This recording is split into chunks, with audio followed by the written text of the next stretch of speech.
Alors nous allons continuer après ce moment inoubliable et unique. Je crois qu'il y a peu d'entre nous qui ont pu être témoins avant ce moment-là de choses aussi fortes. Nous allons continuer en parlant du droit à la santé. Et nous allons tout d'abord entendre l'expert, Madame Dandre,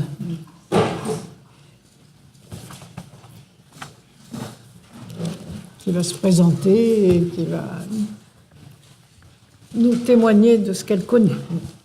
Bon, je suis Anne-Marie Dandre, je suis pédiatre et travaille au sein de la mission bidonville de Médecins du Monde depuis 2009. Donc ça fait 5 ans et demi maintenant que je vais dans les bidonvilles et voir les questions de santé. Alors je vais vous citer quelques chiffres que j'ai tirés pour l'essentiel de l'Observatoire régional de la santé d'Île-de-France 2012, qui a fait un numéro sur la santé sanitaire et sociale, dans la situation sanitaire et sociale des Roms migrants en Île-de-France. Alors, d'après le rapport de l'UNICEF 2015, ils sont 9000 enfants roms en France actuellement. Et la santé va découler du contexte de vie et d'accueil sur le sol de notre pays. Je commence par l'eau parce que l'absence d'eau, on l'a dit depuis ce matin, c'est vraiment pour l'hygiène, pour la santé, c'est vraiment un gros point. Et on voit, enfin, j'ai été témoin de communes quand un terrain avec, mettons, 300 personnes arrive, certaines communes coupent l'eau au niveau des bouches d'incendie. Donc, il y avait de l'eau, il y en a plus, et c'est vrai que s'il y a un incendie, il n'y a pas d'eau non plus. Ensuite, l'électricité. Bon, pas d'électricité, on conserve pas de réfrigérateur pour conserver les aliments. Pas d'électricité le soir, donc on prend des bougies. On se chauffe avec des feux dans les cabanes. Et les bougies sont vite renversées. Quand les enfants tournent autour, et on arrive à l'incendie. Pas de sanitaire. Bon, je vous laisse voir les conséquences. Pas de ramassage des ordures. Donc, les germes se développent, les ordures s'accumulent et les rats arrivent. Les terrains sont parfois pollués. On a vu du saturnisme, je crois que c'est plus vers Marseille. Il faut dire qu'en Île-de-France, on n'a pas eu l'occasion de chercher non plus beaucoup. C'est une chose qu'on devrait faire. Dans les baraques, il y a une grande promiscuité, si bien que tout ce qui est épidémie va se développer et se transmettre plus vite. Une baraque, c'est quand même pas très grand et il peut y avoir 8 personnes, 6 enfants, 2 adultes dans 12 mètres, 3 x 4, 12, oui, 12 mètres carrés. Alors on pourrait se dire, si les enfants allaient à l'école, au moins ils auraient dans la journée un espace avec de l'eau, des sanitaires et tout ça. Mais pas de chance.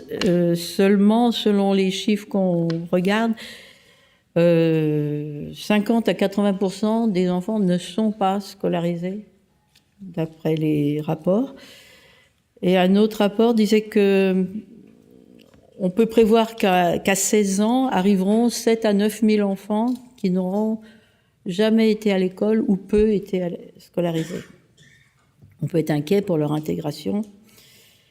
Alors, ce refus de scolarisation entraîne quand même, prive les enfants de prévention médicale, puisqu'ils n'ont pas cette obligation de vaccin diphtérie, tétanos, polio, qui sont encore obligatoires à l'entrée à l'école.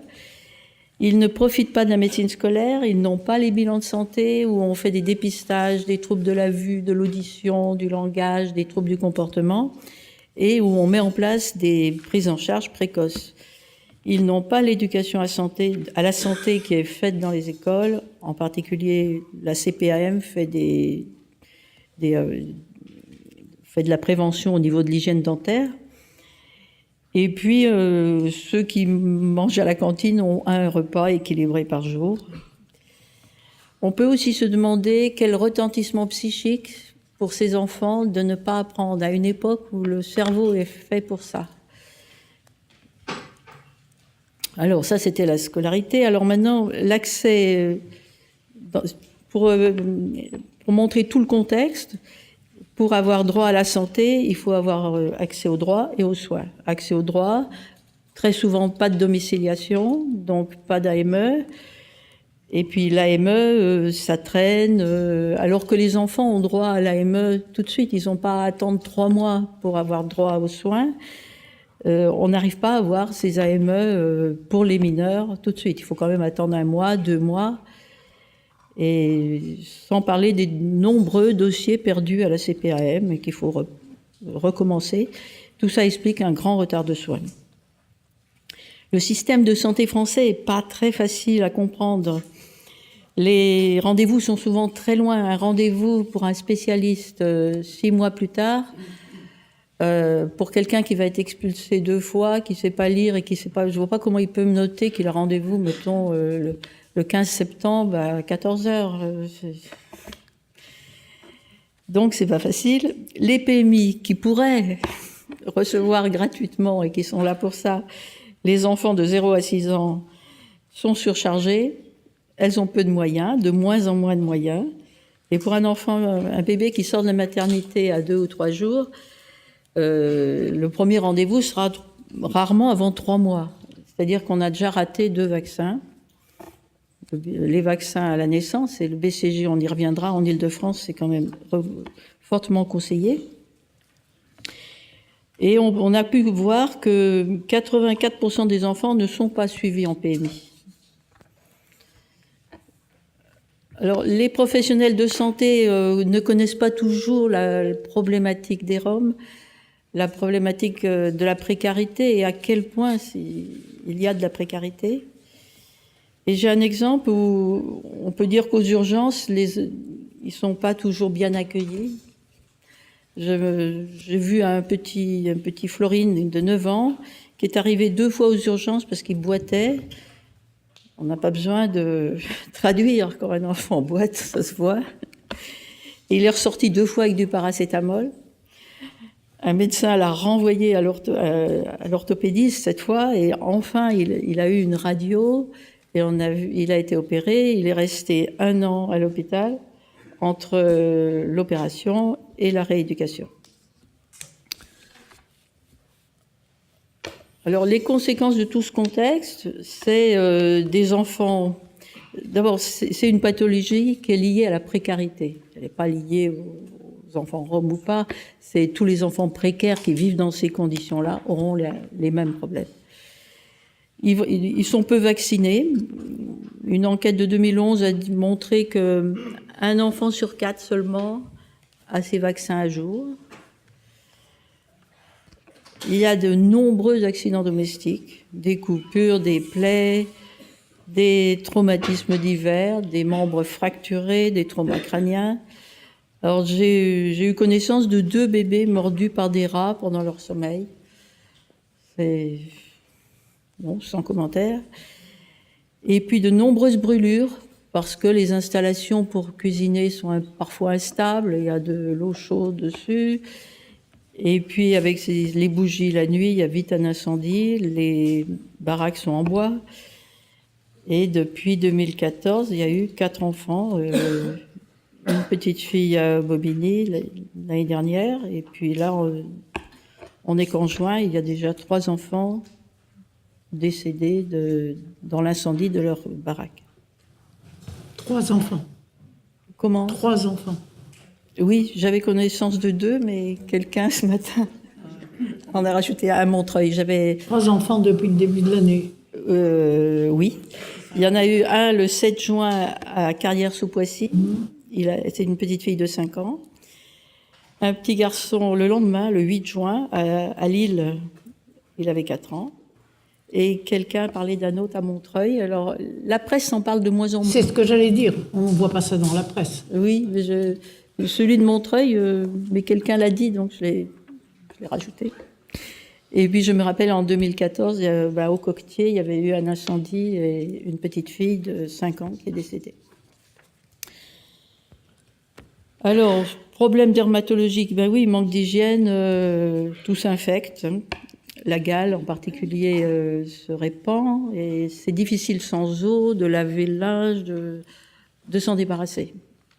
En plus, la promiscuité fait que quand il y en a un qui l'a, tout le monde l'a. De nombreux problèmes digestifs, des gastro-entéraux, des parasitoses intestinales. On a eu un cas grave, mais je le reprendrai après, de shigellose. Bon, pas d'eau pour se laver les dents. Je dirais qu'ils ont énormément de caries dentaires. Et par rapport à quand j'ai commencé il y a 30 ans la médecine, on voit maintenant ce qu'on voyait il y a 30 ans. On voit plus ça en PMI. Hein. Actuellement, il y a des notions qui sont passées. Enfin, on ne voit plus ces caries comme on voyait et comme on voit maintenant chez les enfants, dans les bidonvilles en tout cas. Sur le plan respiratoire, c'est essentiellement la tuberculose qui va nous occuper. Alors les épidémies, il y a eu des épidémies de rougeole, d'hépatite A, de coqueluche. Du fait qu'il n'y a pas de vaccin pour l'hépatite A, c'est pas un vaccin obligatoire. Les autres non plus d'ailleurs.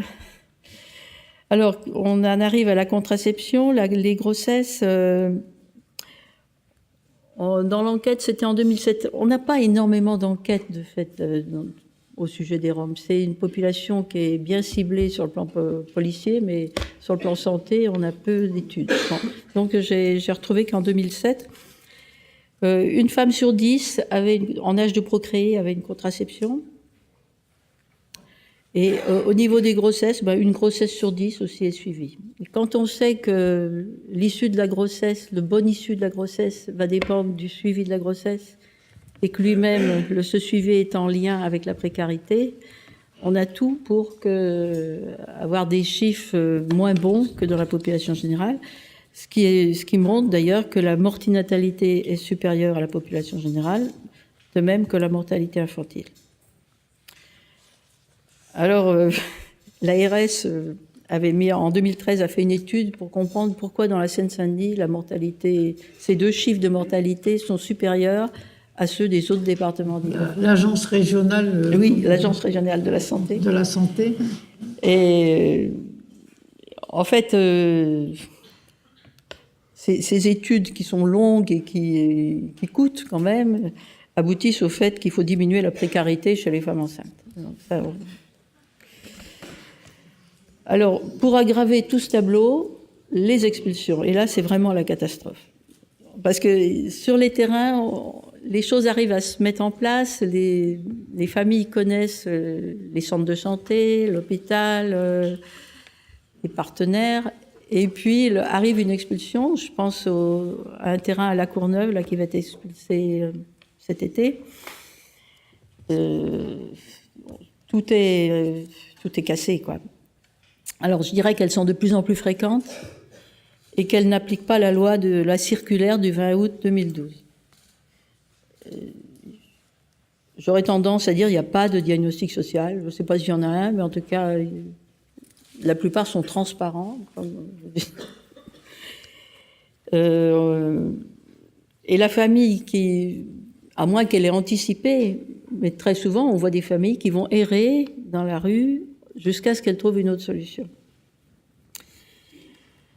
Alors, ce que j'ai appris aussi, c'est que sur le plan Europe, la France a droit à 4 milliards d'euros pour l'intégration des personnes défavorisées qui ne sont pas demandées et pas utilisées, mais ça pourrait servir. Alors, on reprend. Aucune prise en compte des pathologies en cours. J'ai l'exemple d'un enfant de 8 ans qui a été opéré d'une cardiopathie congénitale à l'hôpital Necker. Là, il a été très bien soigné, tout pris en charge. Et le jour de la sortie, expulsion. Donc, il est passé direct de Necker à la rue. Et c'était quand cette expulsion? C'était le 12 décembre le 12 2014. Décembre. Alors, il était à Saint-Denis avant l'opération, et après, il y a eu la rue, après, il est arrivé à Sarcelles, Et là, on vient de le retrouver à Argenteuil. Donc, entre novembre, ça fait 6 mois. En 6 mois, il en est à son 3e terrain. Mais Argenteuil va être expulsé aussi. Ils ont reçu un avis. Voilà. Alors bon, cet enfant avait eu une consultation de contrôle 1 mois après l'intervention, comme on fait toujours dans ces choses-là. Et il l'a raté. Bon, on a réussi à rattraper les choses, mais de justesse.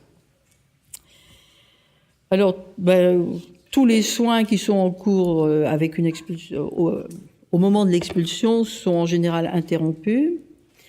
Les rendez-vous qui ont lieu 6 mois plus tard, bon, on sait plus le problème. Quand on est dans la rue, il y a plus de prévention, on est dans la survie. Je voudrais parler aussi du traumatisme causé par ces expulsions auprès des enfants. Parce que quand même, on détruit leur maison, on interpelle les parents, il y a des violences aussi. Et un père m'a dit que ses 2 enfants, un jour d'expulsion, ses 2 enfants étaient seuls dans la baraque. Il avait été travailler plus tôt et la mère n'était pas là. Et les enfants ont été réveillés par des policiers qui donnaient des coups de pied dans la porte. C'est sûr qu'après, on peut avoir des insomnies, des difficultés de concentration à l'école. Et puis, il reste 2 domaines où les expulsions sont très dommageables, disons. C'est le suivi des grossesses et les tuberculoses. Alors, le suivi des grossesses, comme on le sait, c'est important. Et si on casse ce suivi par l'expulsion, on a plus de risques d'avoir une pathologie au moment de l'accouchement. J'ai un exemple qui est particulièrement important. C'est une dame qui était expulsée à 4 heures du matin. Déjà, expulsion à 4 heures du matin. Elle est enceinte de 7 mois. Et elle est avec ses 2 enfants de 3 ans et demi et 4 ans et demi. Alors, quand on est expulsé avec la police à 4 heures du matin, on perd les carnets de santé, c'est plus le problème. Elle avait une caravane qui a été détruite, donc elle s'est vraiment retrouvée à la rue. Alors, on peut noter que l'enfant de 4 ans et demi, il sortait d'un service de réanimation 1 mois plus tôt. Il avait fait une infection majeure digestive, avec choc septique, 2 arrêts cardiaques, et au moment où le cœur il était mourant, cet enfant. Bon, le cœur est reparti, et il a fait un AVC, petit AVC, au moment où le cœur repartait. Donc, 1 mois plus tôt, il était en réanimation, et à 4 heures du matin, il se retrouve sous un abribus à la Courneuve, d'abord, pour finir, parce que où aller à 4 heures du matin. Ensuite, ils sont allés sur l'aire de l'autoroute A1 de la Courneuve, toujours, ça se passait à la Courneuve. Ensuite, dans la salle d'attente de l'hôpital de La Fontaine. Mais là, tout le terrain était là et ils n'ont pas pu rester. Comme elle était enceinte, le Médecins du Monde a trouvé quelques nuits d'hôtel. Ensuite, ils sont allés sur un autre terrain dont elle sera expulsée avant la fin de la grossesse. Donc, on peut dire qu'il y a eu 4 lieux de vie pendant une grossesse de 9 mois. Et quand on sait que pour éviter les complications à la naissance, il faut avoir une vie sans précarité, douillette. On ne peut qu'avoir des complications. C'est pas responsable de faire mais je sais pas, et le diagnostic social, il n'a pas vu qu'elle était enceinte de 7 mois. Enfin, qu'est-ce qu'il voit Et puis on en revient aux épidémies. Bon, on a eu une expulsion au moment d'une épidémie de rougeole où on était en train de faire des vaccinations. Bon. Et récemment, des expulsions pendant qu'on fait des opérations autour d'un cas de tuberculose. Il faut rappeler quand même que la tuberculose, en France, elle a beaucoup diminué. C'est 7,5 pour 100 000 habitants. Je parle des nouveaux cas chaque année. Mais il reste 3 départements en France qui ont beaucoup de tuberculose. C'est l'Île-de-France, on double, on est à 14,7, la Guyane et Mayotte. La Seine-Saint-Denis est, au milieu de l'Île-de-France, la plus atteinte, puisqu'on est à 26,8 cas pour 1000 habitants, pour 100 000 habitants chaque année. Du moins, ça, c'est les chiffres 2013. Et on note aussi une augmentation des tuberculoses résistantes. Donc, quand il y a un cas de tuberculose connu, puisque c'est une maladie à déclaration obligatoire à l'Agence régionale de santé, il y a une opération qui dépend du Conseil général ou de l'ARS, ça dépend. Les personnes autour du cas font le dépistage autour d'un cas pour voir s'il y en a un qui a pu donner à l'autre et si l'autre a donné à d'autres. Et devant cette importance de la tuberculose en Île-de-France, l'ARS a décidé de faire un programme de dépistage particulier en direction des personnes migrantes. La tuberculose touche essentiellement les personnes nées à l'étranger, donc pas forcément les Roms, les personnes sans domicile fixe ou en bidonville, et les personnes qui sont en France depuis pas très longtemps. C'est les cibles. Donc ils se sont dit, on va faire un programme et faire un dépistage dans un bidonville, finalement, ça semble cohérent. Et c'est là qu'intervient l'expulsion. Donc on arrive, hop là, et on interrompt ce qui est mis en place par les services de l'État, que sont l'ARS et le Conseil général, et la préfecture à côté expulse, comme s'ils ne se parlaient pas. Et c'est à tel point que le directeur de l'ARS, M. Evin, a fait une lettre en 2011 au préfet du 93 pour lui dire d'arrêter ça, de laisser finir les dépistages et les traitements avant d'expulser. Ça n'a pas l'air d'être suivi d'efficacité. Et on a vu une maman c'était en décembre 2014, une tuberculose très contagieuse est trouvée chez cette maman. Elle a en plus un fils qui a une épilepsie. Elle est enceinte, le traitement est commencé, mais elle est expulsée quand même. Bon, les dispensaires ont tout fait pour la retrouver, mais elle est sur un autre terrain. Et puis actuellement, cette semaine, sur une autre commune, on fait un dépistage autour d'un cas de tuberculose. Donc, c'est des actions qu'on fait en commun, l'ARS, le Conseil général et Médecins du Monde. Et on apprend que ils ont une décision d'expulsion. Alors quand, je ne sais pas. Bon, on va tout faire pour leur dire, attendez qu'on ait fini, que les traitements soient faits, mais c'est long un traitement de tuberculose. Et on sait que si on interrompt le traitement, le germe devient plus résistant et on crée les résistances. Donc, c'est combien de temps à peu près un traitement Alors après, ça dépend de ce qu'il y a, 6 mois, 1 an, c'est fonction de la situation médicale.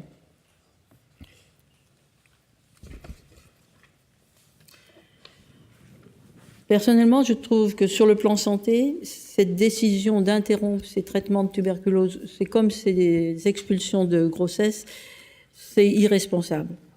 Au niveau de la tuberculose, ça permet la diffusion de la tuberculose dans la population en général.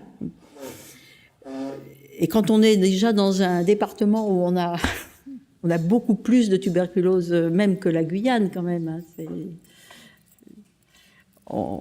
ça paraît irresponsable. Ensuite, prendre le risque d'augmenter les tuberculoses résistantes, actuellement, on sait très mal les soigner et il y en a même qu'on ne sait pas soigner du tout. Donc, on avait des armes contre la tuberculose et on est en train de les perdre. Bon, c'est pas toujours, hein, mais c'est en train de venir. En conclusion, je dirais que la grande précarité des conditions de vie en bidonville et du contexte général d'accueil des familles roms entraîne une dégradation de la santé des enfants et que les expulsions accentuent le retard aux soins et empêchent toute prévention, et que ces enfants en bidonville n'ont pas accès aux mêmes soins que ceux de la population générale en France. Et est-ce que l'on peut considérer que cette carence en termes à la fois de prévention et de soins peut non seulement affecter, disons, la dignité, parce que tout être humain a droit aux soins pour être pleinement pris en considération, est-ce que ça affecte également l'ensemble de la population du pays? Est-ce que ça ne crée pas des risques aussi de contamination? Et est-ce que, de surcroît, ça n'augmente pas le coût quand il y a des soins qui s'avèrent vraiment nécessaires, le coût de ces soins parce qu'on les a pris trop tard? Parce que, pour faire simple, le malheur des Roms en termes de santé n'a-t-il pas aussi des répercussions sur l'ensemble de la population et de l'économie et des finances françaises? On fait de la prévention pour économiser des soins. Et là, il n'y a pas ou peu de prévention. Et donc, on soigne en retard, donc c'est encore plus cher et plus grave. Oui, c'est pas raisonnable. C'est une politique de l'autruche. Oui. Alors, M. Valls peut dire il faut qu'ils rentrent chez eux au plus vite, ils nous coûteront moins cher. Ils sont, pour les Roms, ils sont dans l'Union européenne. Oui. Puis, c'est l'Europe. On en voit quand même qui s'intègrent bien. On voit des enfants bien scolarisés. Et tout le monde a droit à santé. Tout le monde a droit à la santé, c'est marqué partout. Oui. Ils n'ont pas à être renvoyés chez soi en mauvais état de santé, de surcroît. Oui, et puis pour la population mondiale, c'est mieux de soigner tous ceux qui sont en France. On sait soigner, on les soigne. Et la prévention coûte moins cher que les soins. J'ai 2 questions en fait, Madame l'expert. Je souhaiterais d'abord résumer votre témoignage pour être certain d'avoir bien compris. Donc, si j'ai bien suivi, l'État est au courant de problèmes de santé qui affectent une communauté particulière, ce qu'on appelle les Roms. Oui. Et d'après vous, l'État ne prend pas les mesures possibles pour remédier à cette inégalité. Est-ce que j'ai bien compris?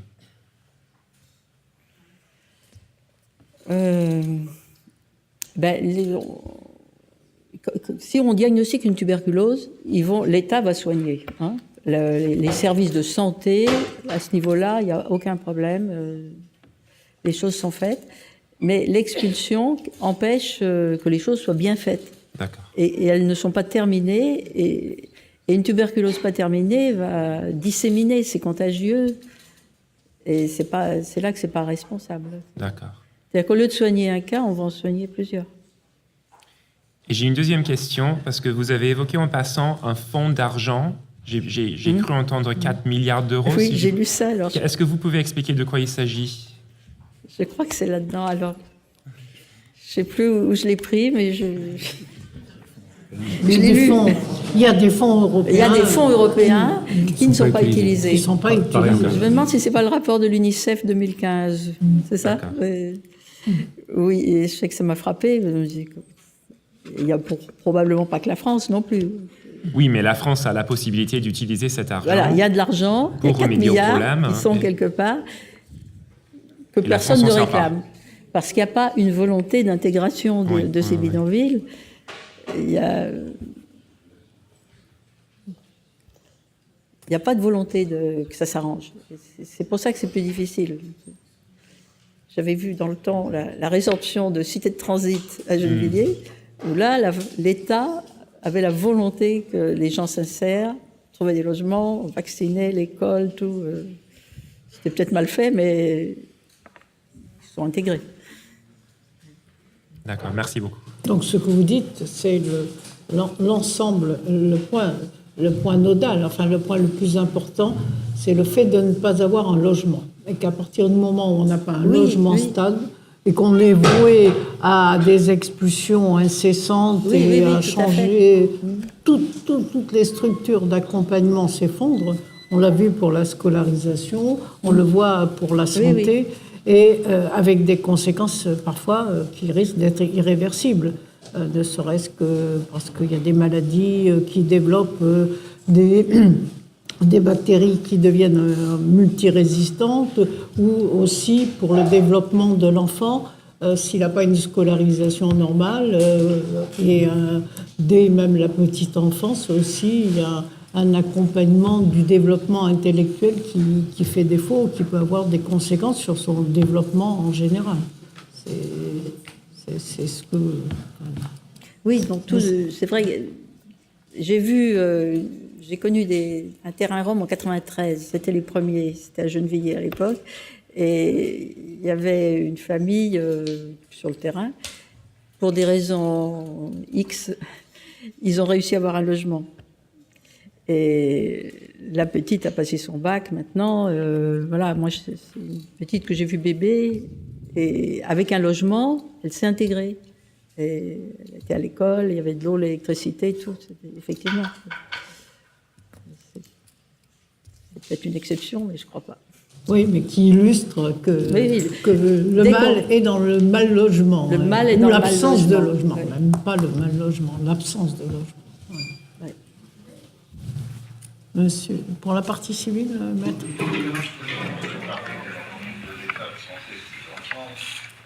Dans ce que vous nous dites, je pense qu'il y a d'abord un certain nombre des conséquences de la misère. Oui, tout à fait. Qui sont constantes. Le développement de la tuberculose, c'est la misère. Je pense que c'est cela, hein, les épidémies. Mais il y a quand même quelque chose de spécifique pour ces enfants. C'est d'une part la situation d'insécurité du domicile familial. Ouais. Je crois que ça fait. Donc il y a des conséquences à la fois de la peur de perdre le domicile familial, il y a des conséquences nettes sur le psychisme. Oui. Hein, là, vous avez un certain nombre de choses qui sont là. Et le deuxième, c'est les conséquences d'une exclusion sociale, d'une vie du fond, qui fait qu'avec la menace de surcroît de la perte de la toute petite sécurité qu'ils ont, qui fait qu'ils n'ont pas le suivi médical que doivent avoir les autres.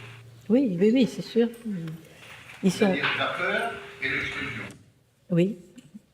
Mais j'ai lu récemment, je ne sais plus où je l'ai lu, mais un enfant de 10 ans, Rome, posait la question, après avoir observé un peu tout ça, quelle est la différence entre un enfant Rome et un être humain?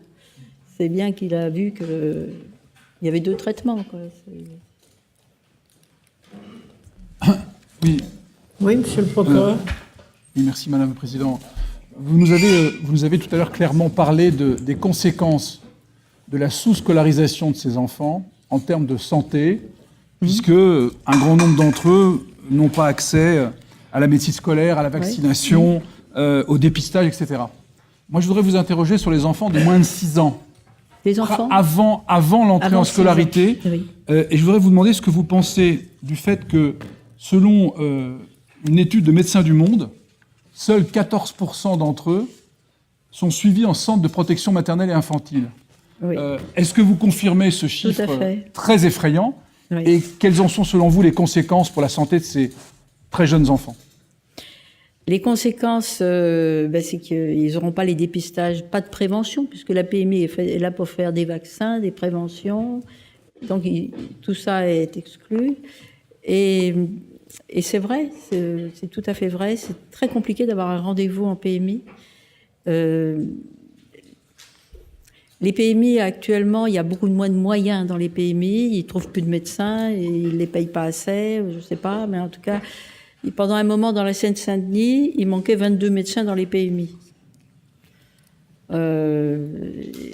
Donc, il y a beaucoup moins de consultations, donc on voit moins d'enfants.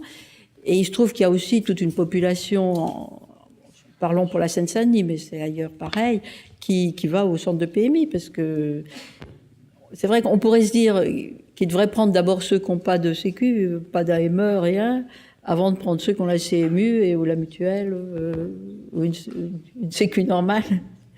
Alors, ça se fait pas, ça, parce qu'ils n'ont pas des directives au-dessus qui leur disent ceux qui ont une carte vitale, ils peuvent aller voir le médecin du coin.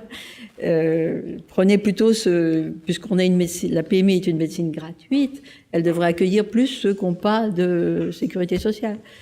Alors ça, il faudrait que les ordres viennent d'en haut. Je pense qu'il y a l'accueil des Roms en PMI est variable. Il y a des PMI où ils sont très bien accueillis et d'autres, ils sont plus réticents. Je me rappelle un petit bébé qui avait 3-4 jours. Le terrain était en face d'une PMI. Et la maman voulait faire un bain au bébé. Un petit bébé. Hein. Et ça n'a pas été possible. Je l'ai accompagné à la PMI. On m'a dit oh non, on ne fait pas ça ici.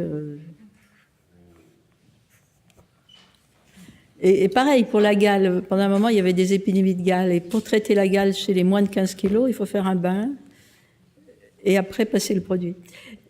Mais où faire le bain? Donc j'avais appelé toutes les PMI et j'ai trouvé aucune PMI où on m'a dit bah oui, venez, on fera le bain, on vous prête la petite baignoire et de l'eau surtout. C'est mitigé. J'ai une deuxième question à propos des conséquences psychologiques, en particulier sur les enfants, des expulsions.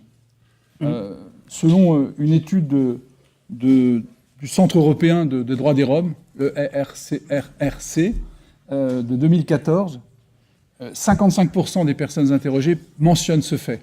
On parle de conséquences comparables à celles des situations de guerre. Les conséquences psychologiques sur les enfants, en particulier les très jeunes enfants, pas les très très jeunes, mais les enfants ayant un âge minimum pour comprendre ce qui se passe, les expulsions à répétition ont des conséquences très graves sur leur état psychologique. Est-ce que vous confirmez ça? Est-ce que vous l'avez constaté? Et qu'est-ce que vous pouvez nous en dire? Moi, j'ai eu ce papa qui m'a rapporté ces 2 enfants dormants réveillés par de la police qui donne des coups de pied dans la porte. Et il trouvait que c'était dur pour ses enfants. Alors, quand on va avec le camion de Médecins du Monde sur les terrains, il y a tellement de choses à faire qu'on a le côté psychologique, on n'a pas le temps de le voir. On va voir les gros trucs, les vaccins, les grosses pathologies. Et c'est vrai que c'est tout ce